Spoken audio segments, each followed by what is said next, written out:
But nevertheless, we do have a little girl who is, no longer with us because of some of the decisions that were made by Ms. Martens, whether she was aware of how it would turn out or not. She doggone sure showed the court, showed the prosecuting attorneys that she could be not only a good citizen, but that this was just a tragedy for her as well as the people of New Mexico.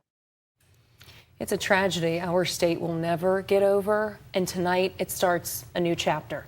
Michelle Martens is no longer in prison. Yeah, she was released 2 days ago, 3 years after a judge sentenced her to more than a decade behind bars for her role in the death of her 10-year-old daughter, Victoria. Martens took a deal for her role in the 2016 case that gained national attention. The details all this time later are still too difficult for many people to hear. Police found Victoria's dismembered body on fire in the family's Northwest Albuquerque apartment.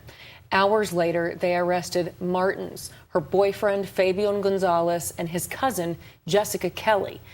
It wasn't until 6 years later, in 2022, we saw some semblance of justice for Victoria. Prosecutors revealed evidence showed Martens nor Gonzalez were in the apartment when the child was killed.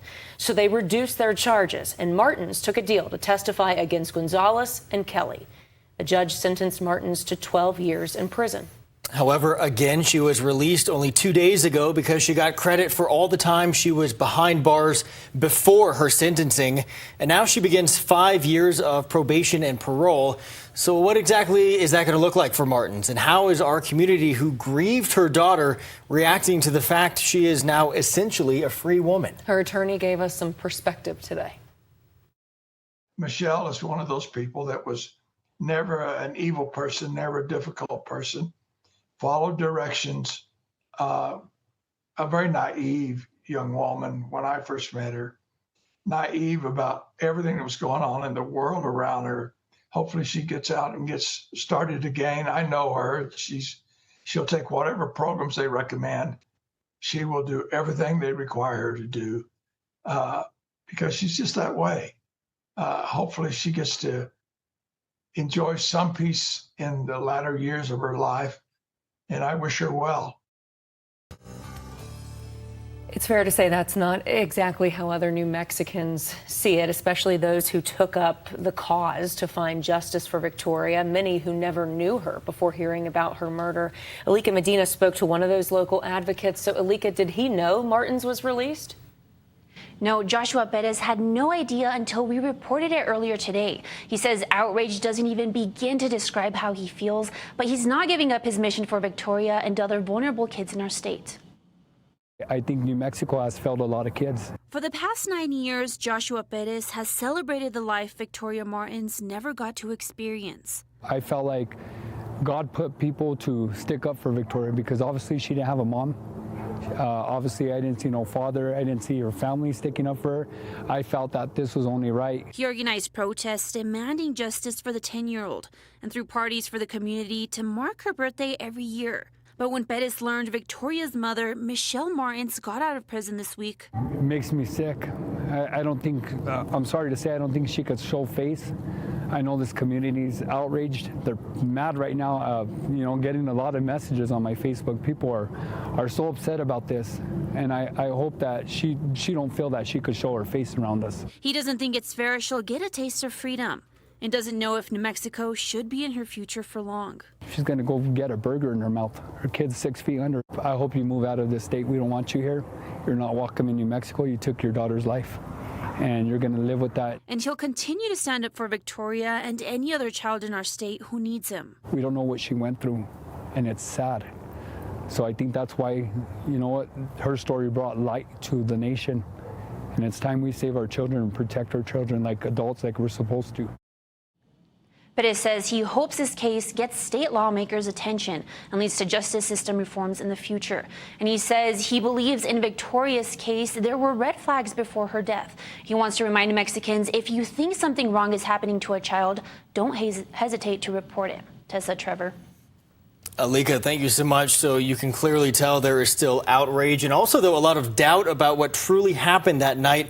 And that's because all the dots have still not been connected in this mystery. Yeah, not even close. I mean, look at this. These are all the documents, okay? It's heavy to even pick up, a whole stack of them that I've kept on this case over the past 9 years. We have interviews, we have search warrants. This investigation took almost as many turns as the papers that you see stacked here. And as we stand here tonight, prosecutors still believe there is a fourth unknown suspect, a John Doe, who actually killed Victoria.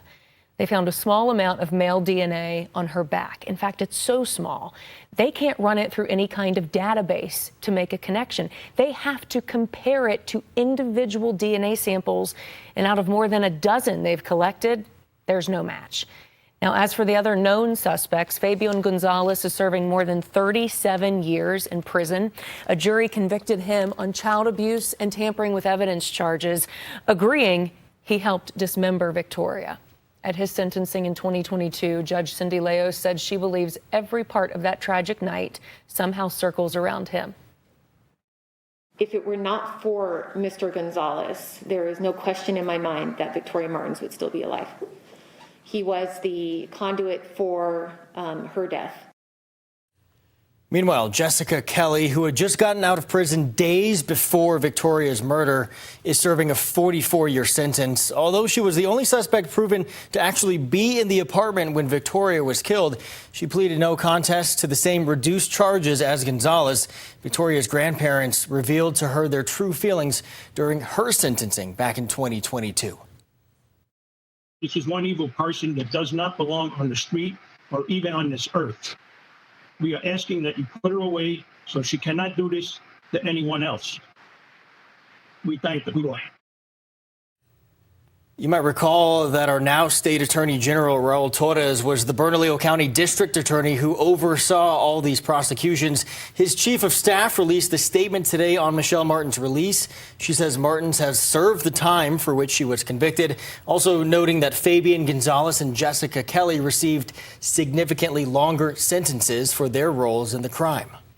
Our team coverage of Martens' release continues at KOB.com. That's where you can look at all the details of her probation and parole, again, the next 5 years, and also look through all of our previous reporting as New Mexicans continue to demand full justice for Victoria Martens.